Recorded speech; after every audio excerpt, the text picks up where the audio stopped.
আপনারা আমার পিছনে নিশ্চয়ই দেখতে পাচ্ছেন যে ম্যাঘ দেখা যাচ্ছে একটা ঘোলাটে, এটা কিন্তু সম্পূর্ণ ম্যাঘ। আসলে এই ম্যাঘের মধ্যে এই ছোট পার্কটাকে এই যে বড় বড় গাছগুলো দিয়ে আবৃত করে রাখা হয়েছে, পরিবেশটা দেখতে জাস্ট হ্যাভেন।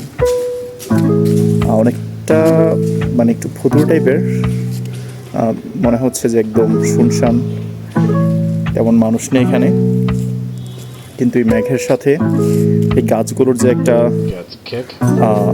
মিশ্রণ, এটা আসলে এক্সপ্লেইন করার মতো না।